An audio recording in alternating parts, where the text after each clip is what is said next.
Clarita melangkah turun dari bis kuning yang usang, matanya memandang jendela museum dengan penuh kekaguman, dan ia tersenyum melihat artefak-artefak sejarah yang dipamerkan. Setiap minggu, dia mengunjungi museum, naik bis yang sama yang membawanya melewati jalanan pada Jakarta, dan setiap kunjungan memberinya rasa tenang di tengah hiruk-pikuk kota. Pada suatu pagi yang cerah, saat Clarita menatap lukisan kolonial di galeri utama, seorang petugas museum, Pak Arif, menghampirinya dan berkata, "Clarita, kau selalu antusias dengan sejarah ya?" Clarita mengangguk sambil membalas, "Iya, Pak Arif, saya ingin tahu lebih banyak tentang warisan nenek saya." Setelah itu, dia berjalan ke bagian pameran senjata kuno, menarik perhatian pada senapan yang dipajang di sana, dan ia merasakan koneksi mendalam dengan benda tersebut. Ketika ia berdiri di sana, seorang pengunjung lain, seorang pria parubaya, bertanya, "Apakah kau tahu cerita di balik senapan ini?" Clarita tersenyum dan menjawab, "Hanya sedikit, tapi saya ingin mengetahui lebih banyak." Tiba-tiba, alarm kebakaran berbunyi, memaksa semua pengunjung untuk meninggalkan museum dengan terburu-buru, dan Clarita membantu orang tua keluar dari gedung dengan cepat. Di luar, asap mulai memenuhi udara, dan ia melihat polisi serta petugas pemadam kebakaran bekerja keras mengatasi kebakaran, sementara dia berjanji pada dirinya sendiri untuk kembali dan menyelidiki lebih lanjut. Saat bis kembali menghampiri museum, Clarita memandangi langit yang berwarna jingga, menyadari bahwa hari itu akan mengubah hidupnya selamanya. Di pagi hari yang sama, pasar tradisional ramai dengan pedagang yang menyiapkan dagangan mereka, dan Gotri, preman pasar yang kekar dengan rambut gondrong dan tato mawar merah di perutnya, berjalan di antara kerumunan dengan angkuh. Gotri melangkah ke gerai sayur, menarik perhatian pedagang muda dengan senyum sinis, dan dia berkata, "Hari ini kau akan menjual sayur seadanya, mengerti?" Pedagang muda itu, Rina, gemetar namun berusaha tegar, menjawab, "Baik, Pak Gotri, saya akan lakukan yang terbaik." Sementara itu, Clarita, yang tengah menikmati secangkir kopi di sudut pasar, melihat interaksi tersebut dan mengamati kekuasaan yang dimiliki Gotri atas pasar. Gotri mendekat dan melemparkan ejekan kepada Clarita. "Hei, anak penjajah, kenapa kau sering nongkrong di sini, mencari sejarah atau apa?" Clarita tersenyum santai dan membalas, "Hanya menikmati suasana pasar, Pak Gotri, tidak ada niat lain." Tak puas dengan jawaban Clarita, Gotri tertawa keras dan berkata, "Jangan anggap remeh dirimu, anak Belanda, pasar ini bukan tempat untukmu." Clarita mengabaikan ejekan itu, namun dalam hatinya, dia merasa ada sesuatu yang harus dilakukan untuk mengubah situasi ini. Sementara itu, anak buah Gotri yang bernama Budi, melihat kejadian itu dan bergurau dengan teman-temannya. "Clarita lagi saja, pikir-pikir mau ngapain?"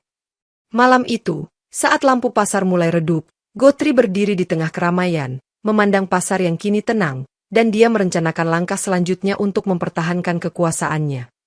Pada hari Sabtu berikutnya, Clarita memutuskan untuk kembali ke pasar dengan mengenakan dres bertali leher yang elegan, dan ia berjalan perlahan di antara gerai-gerai yang mulai ramai.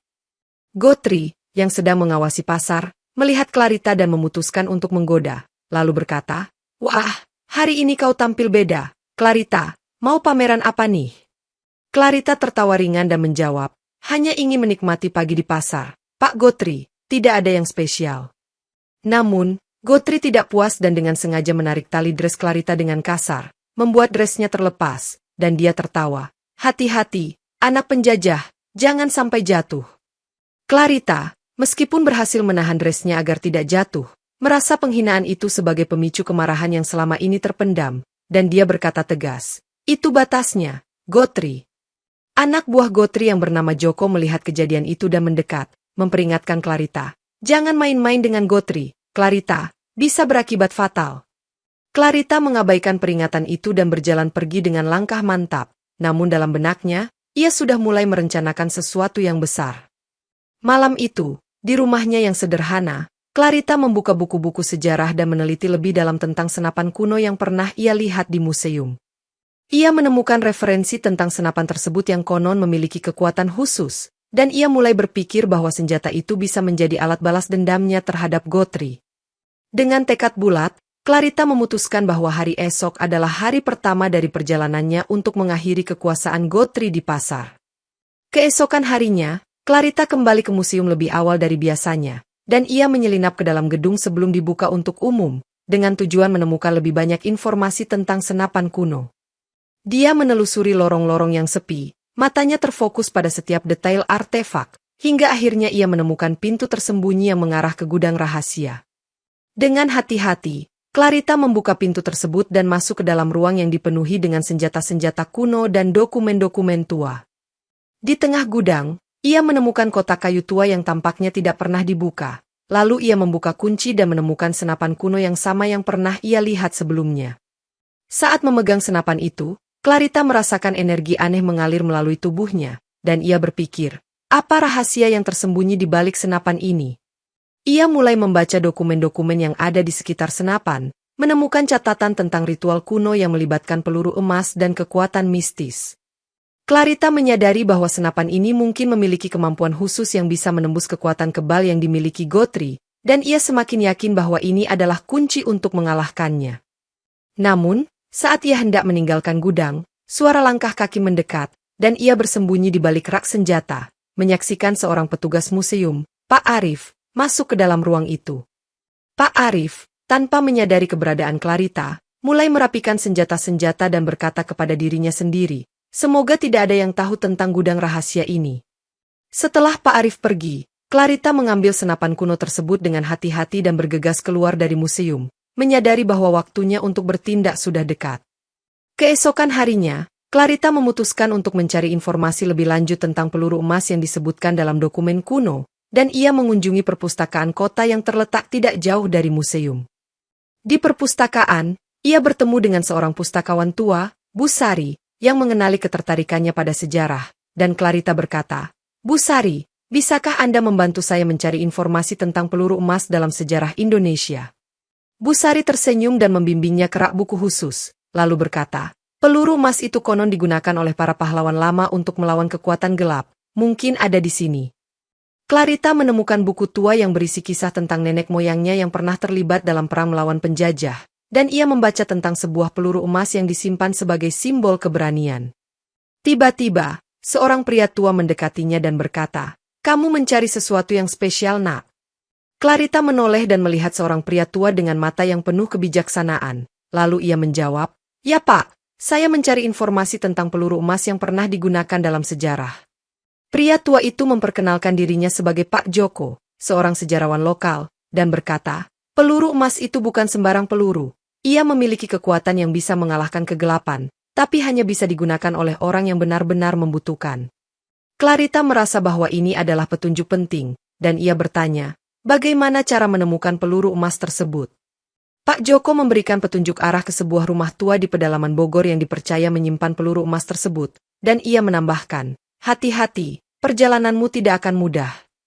Dengan tekad yang semakin kuat, Clarita berterima kasih kepada Pak Joko dan segera merencanakan perjalanan ke Bogor, menyadari bahwa takdirnya telah mengarahkannya ke misi besar ini.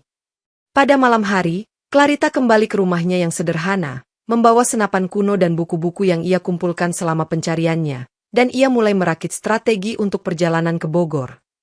Saat tengah merapikan perlengkapan, tiba-tiba ia merasakan getaran aneh dalam tubuhnya, dan energi misterius mulai mengalir dari dalam dirinya, membuatnya merasa lebih kuat. Clarita menyadari bahwa kekuatan tersembunyi dalam darahnya mulai bangkit, dan ia berkata pada dirinya sendiri, apakah ini warisan nenekku?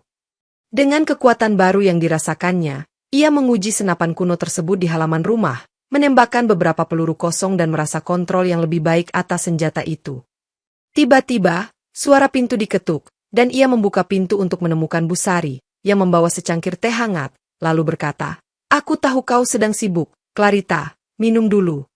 Clarita menerima teh tersebut dan berkata, terima kasih, Bu Sari, saya merasa ada yang berubah dalam diri saya.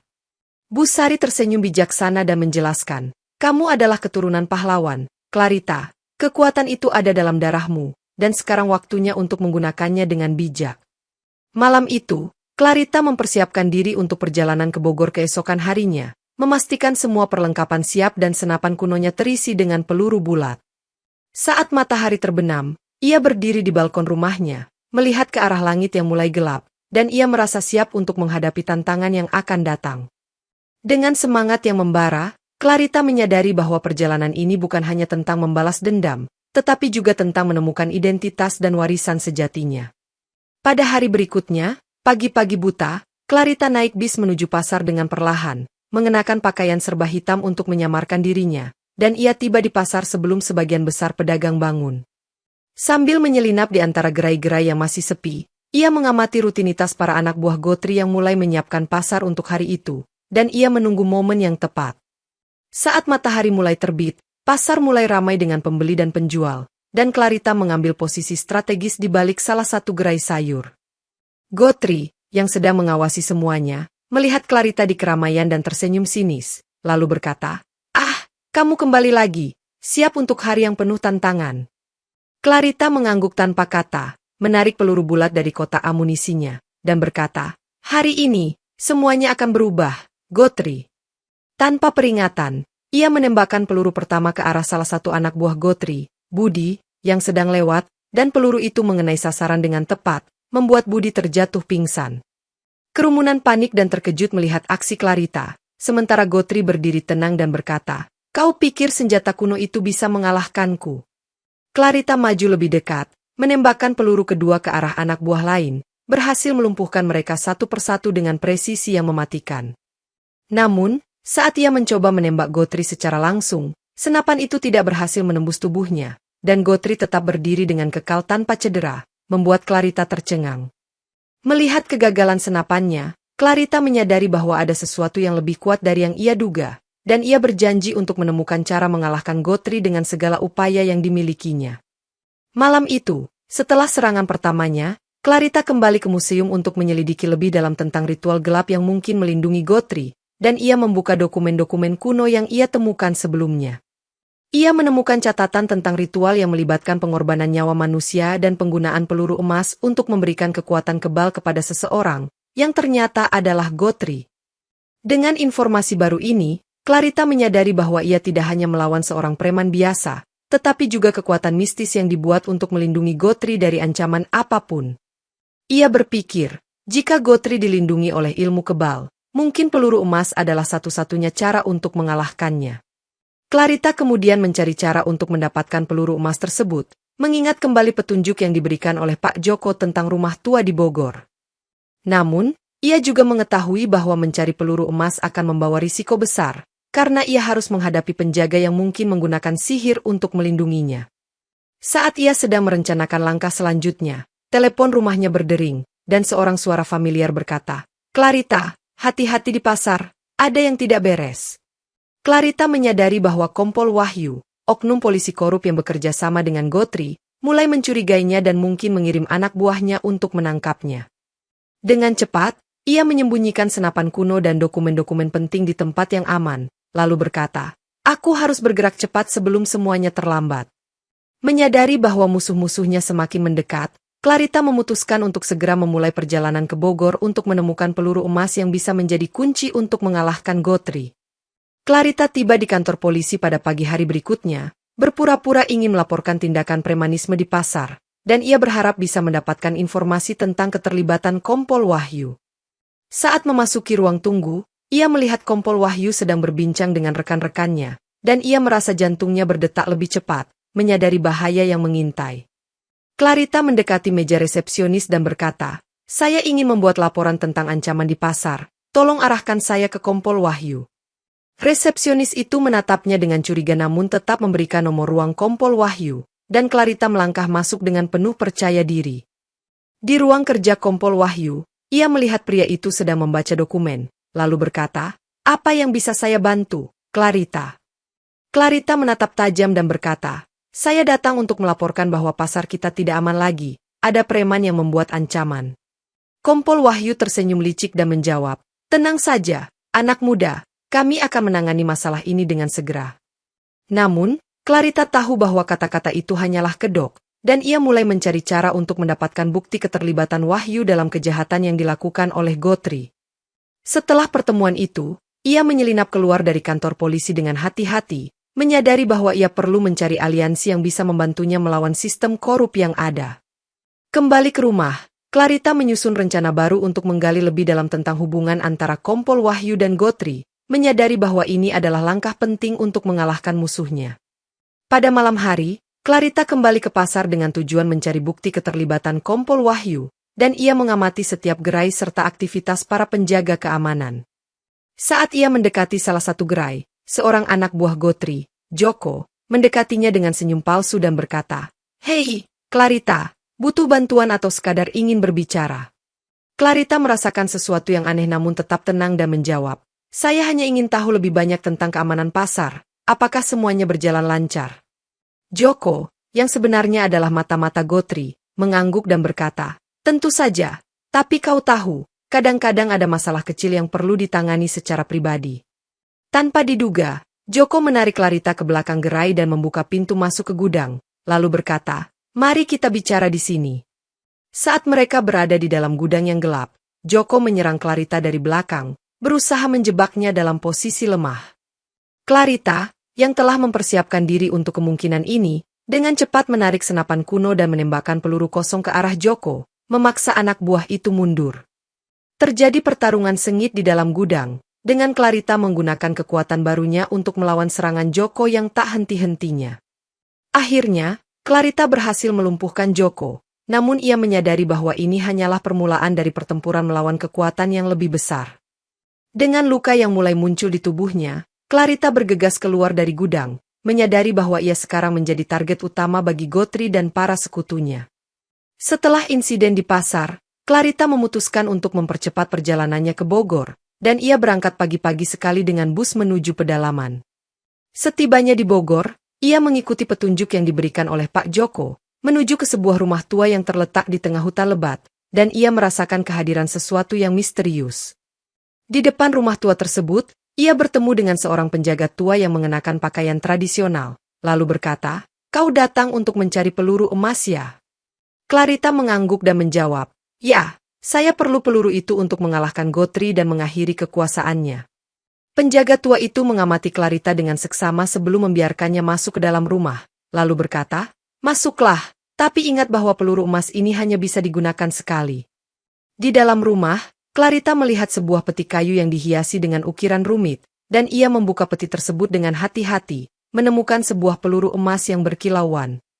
Saat ia mengambil peluru itu, penjaga tua berkata, "Peluru ini mengandung kekuatan leluhurmu, gunakanlah dengan bijak, karena nasibmu dan masa depan pasar tergantung padanya." Clarita mengangguk dengan tekad, lalu bertanya, "Bagaimana cara mengaktifkan kekuatan peluru ini?" Penjaga tua itu menjelaskan, "Kamu harus memadukan niatmu yang murni dengan keberanian hati, dan hanya dengan itu peluru ini akan mencapai tujuannya." Dengan peluru emas di tangannya, Clarita merasa harapan baru dan segera kembali ke Jakarta, siap untuk melaksanakan rencana terakhirnya untuk menggulingkan Gotri. Dalam perjalanan pulang ke Jakarta, Clarita merenungkan kata-kata penjaga tua dan memikirkan bagaimana cara terbaik menggunakan peluru emas tersebut untuk mengalahkan Gotri. Sesampainya di rumah, ia memeriksa kembali senapan kuno dan memastikan bahwa peluru bulat masih siap digunakan, sambil menyimpan peluru emas di tempat yang aman. Pada malam hari, ia kembali ke museum untuk mencari jawaban lebih lanjut tentang ritual yang melindungi Gotri, dan ia menemukan lebih banyak dokumen yang menjelaskan kekuatan mistis di balik ilmu kebal. Clarita menyadari bahwa ia perlu menemukan cara untuk menggabungkan kekuatan peluru emas dengan senapan kuno agar bisa menembus perlindungan Gotri. Ia mulai bereksperimen dengan peluru emas, mencoba berbagai kombinasi dan teknik tembak, namun setiap kali gagal menembus tubuh Gotri. Frustrasi namun tidak menyerah, Clarita memutuskan untuk mencari bantuan dari Pak Joko, sejarawan yang pernah membantunya di perpustakaan, untuk memahami lebih dalam tentang peluru emas.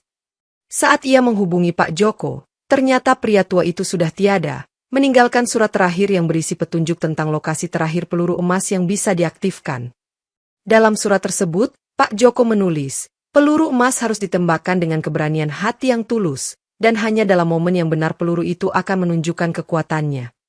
Clarita menyadari bahwa ia harus menunggu momen yang tepat untuk menggunakan peluru emas, yaitu saat pertempuran dengan Gotri mencapai puncaknya. Dengan pengetahuan baru ini, Clarita memutuskan untuk terus mempersiapkan diri, menyempurnakan keterampilan bertarung dan strategi, sambil menunggu kesempatan untuk mengerahkan peluru emas tersebut.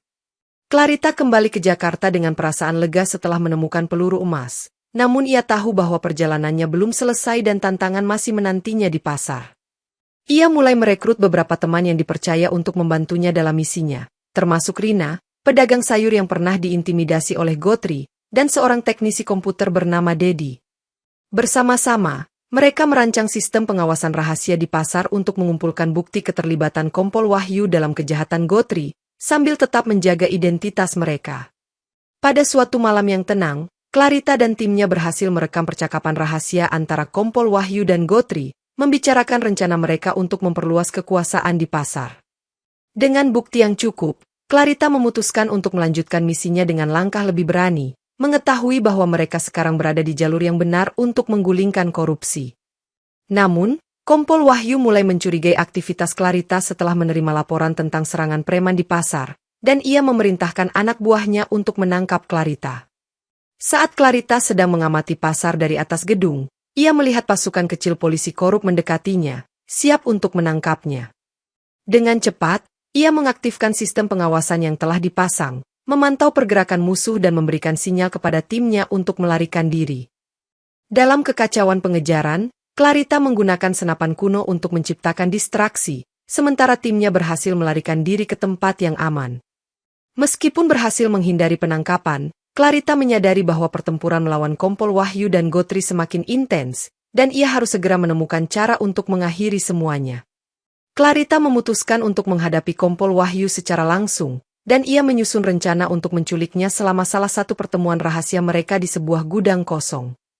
Pada malam hari, ia dan timnya menyusup ke gudang tersebut dengan hati-hati, memastikan bahwa mereka tidak menarik perhatian musuh sebelum serangan dimulai. Saat pertemuan dimulai, Kompol Wahyu duduk di meja utama, dikelilingi oleh anak buahnya, dan Clarita masuk dengan senjata di tangan sambil berkata, "Wahyu, waktunya untuk mengakhiri semua ini." Tanpa menunggu balasan, Clarita menembakkan peluru bulat ke arah dokumentasi yang ada di meja, menghancurkan bukti-bukti korupsi yang melibatkan dirinya dan Gotri. Kompol Wahyu terkejut dan mencoba melawan, namun Clarita dengan cepat melumpuhkan anak buahnya satu persatu, menunjukkan keterampilan bertarung yang luar biasa. Setelah beberapa saat, ia berhasil menangkap Kompol Wahyu dan mengikatnya, lalu berkata, "Sekarang, kau harus mengakui semua keterlibatanmu dalam kejahatan ini." Dengan terdesak, Kompol Wahyu akhirnya mengakui hubungan dekatnya dengan Gotri dan bagaimana mereka bekerja sama untuk mempertahankan kekuasaan di pasar. Clarita merekam pengakuan tersebut dengan ponselnya, memastikan bahwa bukti itu tidak bisa disangkal, dan berkata, "Ini adalah akhir dari rencanamu, Wahyu." Saat ia bersiap untuk meninggalkan gudang, alarm mulai berbunyi, menandakan bahwa polisi lain telah diberitahu tentang konfrontasi tersebut, dan Clarita serta timnya harus bergerak cepat. Dengan bantuan peluru bulat dari senapan kuno, mereka berhasil melarikan diri dari gudang sebelum petugas tiba, sambil memastikan bahwa bukti keterlibatan Kompol Wahyu tersebar ke publik melalui media sosial. Mendengar kabar tentang penangkapan Kompol Wahyu, Gotri merasa terpojok dan memutuskan untuk mengerahkan seluruh pasukannya untuk memburu Clarita dan timnya. Clarita, yang kini menjadi target utama, memantau pergerakan musuh melalui sistem pengawasan yang telah dipasang di pasar, dan ia menyadari bahwa serangan besar sedang mendekat. Dalam persiapan menghadapi serangan, ia melatih diri dan timnya setiap hari, memperbaiki keterampilan bertarung dan strategi mereka untuk menghadapi musuh yang lebih kuat. Pada suatu malam yang gelap, pasukan Gotri tiba di pasar dengan persenjataan lengkap, mulai mengepung area tersebut dan memerintahkan anak buahnya untuk mencari Clarita. Clarita dan timnya, yang tersembunyi di balik tumpukan barang, memulai serangan balik dengan menembakkan peluru bulat dari senapan kuno, membuat musuh panik dan bingung. Meskipun berhasil melumpuhkan beberapa anak buah Gotri, mereka juga menghadapi perlawanan sengit dari pasukan yang dilengkapi dengan senjata modern dan kekuatan mistis. Di tengah pertempuran yang intens, Clarita menyadari bahwa kekuatan barunya semakin stabil, memberinya keunggulan dalam bertarung melawan musuh. Ia memimpin timnya dengan keberanian dan kecerdikan, memastikan bahwa mereka tetap terorganisir dan tidak terjebak dalam kekacauan pertempuran. Namun, saat mereka mulai meraih kemenangan, Gotri muncul di tengah kerumunan, memandang Clarita dengan tatapan penuh kebencian dan berkata, "Kamu pikir kamu bisa mengalahkanku dengan cara seperti itu?" Dengan semangat yang tak tergoyahkan, Clarita tahu bahwa pertempuran puncak dengan Gotri sudah tidak bisa dihindari, dan ia bersiap untuk menghadapi nasibnya dalam duel yang menentukan. Pertempuran besar meletus di tengah pasar, dengan Clarita dan timnya menghadapi gelombang anak buah Gotri yang terus mendatangkan kekacauan dan kehancuran. Api dari peluru yang ditembakkan Clarita dan timnya menerangi malam, sementara suara teriakan dan dentuman senjata menggema di seluruh pasar. Pedagang dan pembeli yang panik berlari ke berbagai arah, mencoba menyelamatkan diri dari kekacauan yang terjadi, dan Clarita menyadari bahwa ini adalah saat yang tepat untuk mengakhiri konflik. Dengan peluru bulat yang tersisa di senapan kunonya, Clarita memberi isyarat kepada timnya untuk bersiap-siap, sambil berkata, "Kita harus fokus dan menyelesaikan ini sekarang."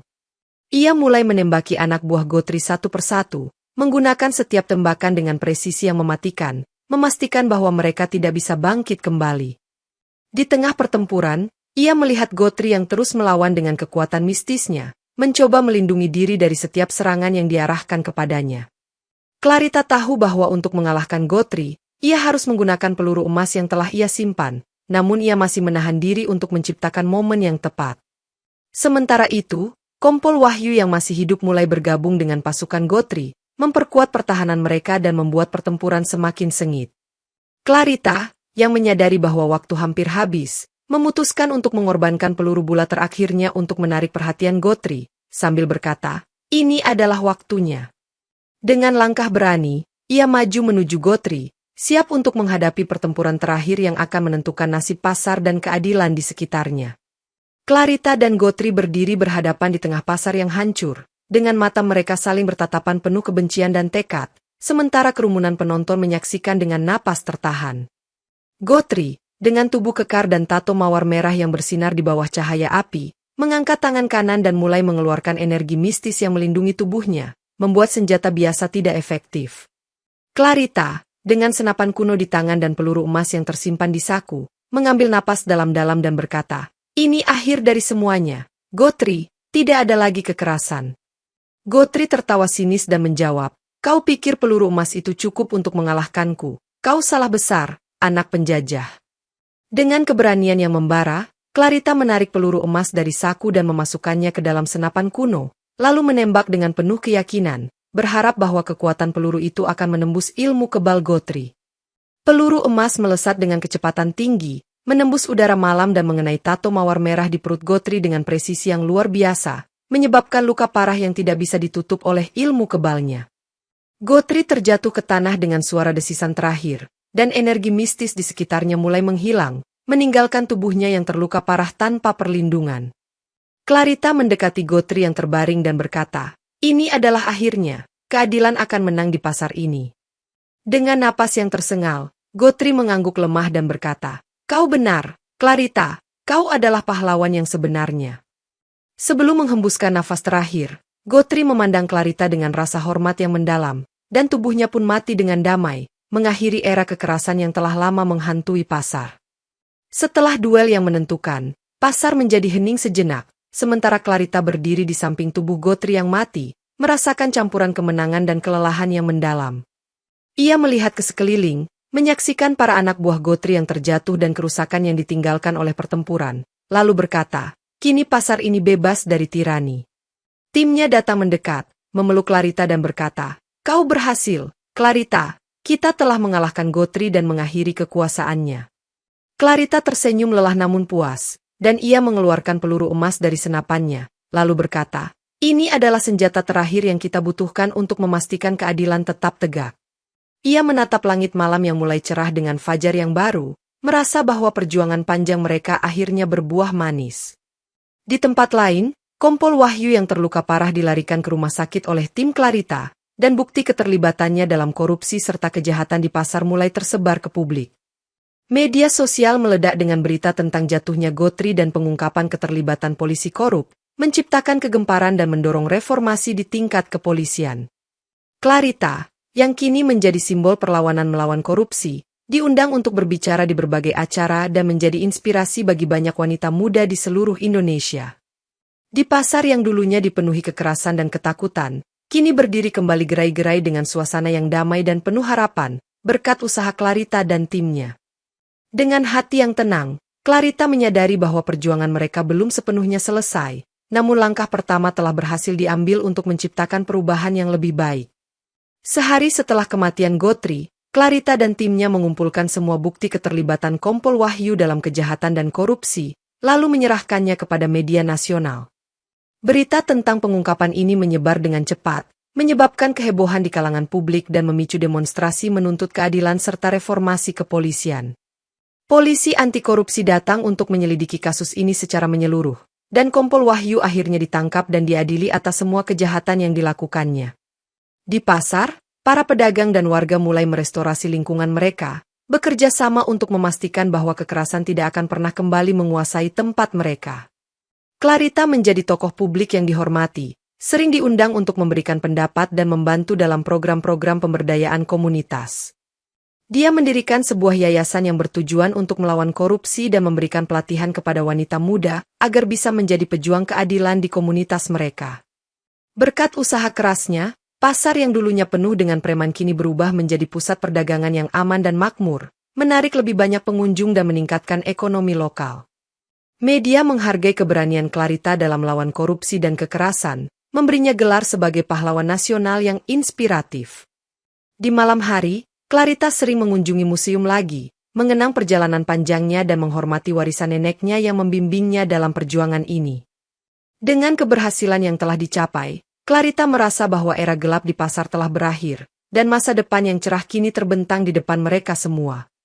Tahun-tahun berlalu, dan Clarita terus memperluas yayasannya, membantu ribuan wanita muda untuk menemukan kekuatan dan keberanian dalam diri mereka sendiri. Dia sering berbicara di berbagai seminar dan konferensi, membagikan pengalamannya dalam melawan korupsi dan membangun komunitas yang lebih adil dan aman. Di pasar yang kini menjadi simbol keberhasilan dan kerjasama, Clarita sering terlihat berjalan santai, berbincang dengan para pedagang dan warga yang menghormatinya. Suatu hari, saat mengunjungi museum favoritnya, Clarita menemukan sebuah pameran baru yang didedikasikan untuk pahlawan-pahlawan lokal, dan ia terharu melihat namanya terukir di sana. Ia tersenyum dan berkata pada dirinya sendiri, ini semua berawal dari satu langkah kecil di pasar ini. Di tengah perayaan ulang tahun yayasannya, Clarita disambut dengan tepuk tangan dan ucapan terima kasih dari semua yang telah dibantunya, membuat hatinya penuh kebahagiaan. Dengan mata yang bersinar, ia menyadari bahwa perjuangannya telah menginspirasi banyak orang untuk terus melawan ketidakadilan dan membangun dunia yang lebih baik. Meskipun telah menghadapi banyak tantangan dan rintangan, Clarita tetap rendah hati dan berkomitmen untuk terus melangkah maju, membawa semangat pahlawan dalam dirinya. Di malam hari yang tenang, Clarita duduk di balkon rumahnya, memandangi bintang-bintang dan merenungkan perjalanan panjang yang telah dilaluinya, lalu berkata, ini baru permulaan.